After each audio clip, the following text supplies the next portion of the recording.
What if your safest place, your own bedroom, turned into the site of your death? On March 13, 2020, in Louisville, Kentucky, 26-year-old Breonna Taylor was asleep in her apartment when police stormed in. By the time it was over, she was gone. What really happened that night? And why has her name become a global cry for justice? Breonna Taylor was just 26 years old, an emergency room technician described as loving, caring, and hardworking. She had dreams of becoming a nurse and was building her future with her boyfriend, Kenneth Walker. She wasn't a criminal. She wasn't a suspect. She was simply a young black woman living her life.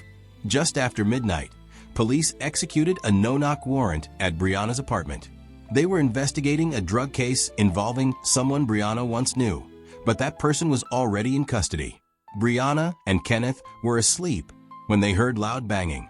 Believing it was intruders, Kenneth grabbed his legally owned firearm to protect their home. The officers battered down the door. In fear, Kenneth fired one shot, hitting an officer in the leg. The police responded with overwhelming force, unleashing more than 30 rounds into the apartment. Several bullets struck Breonna Taylor. She collapsed in her hallway, unarmed, never firing a shot, never posing a threat. In the hours that followed, Breonna's name wasn't in the headlines. The initial police reports downplayed the incident. Kenneth Walker was arrested and charged with attempted murder of a police officer. But as the facts started to emerge, outrage began to grow. Breonna wasn't the target of the investigation. No drugs were found in her home, and the man police were looking for was already in jail. Her family demanded answers. Why was a no-knock warrant approved in the first place? Why was Breonna's home targeted at all?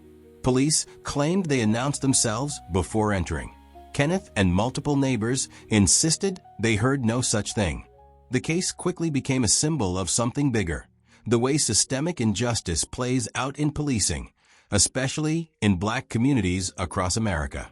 As weeks passed, Breonna's story spread. But it was after the killing of George Floyd that her name gained worldwide recognition. Protests erupted. Crowds chanted in cities across the globe, "Say her name, Breonna Taylor." Celebrities, athletes, and activists amplified her story, demanding change, demanding accountability. Her face appeared on murals, her name on banners and jerseys.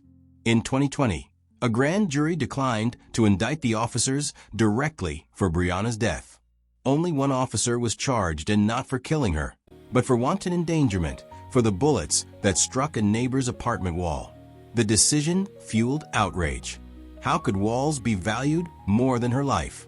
In 2022, the U.S. Department of Justice filed federal charges against 4 officers, accusing them of falsifying the warrant and violating Breonna's constitutional rights. The fight for accountability continues to this day. Breonna Taylor's death was more than a tragedy. It was a turning point. She wasn't a suspect. She wasn't armed. She was simply sleeping in her own home. Her story asks a haunting question. If even your bedroom isn't safe, then where is? And that is why the world continues to say her name, Breonna Taylor. Finally, don't forget to hit the subscribe button, like, and share this video with your families and friends. See you in the next video.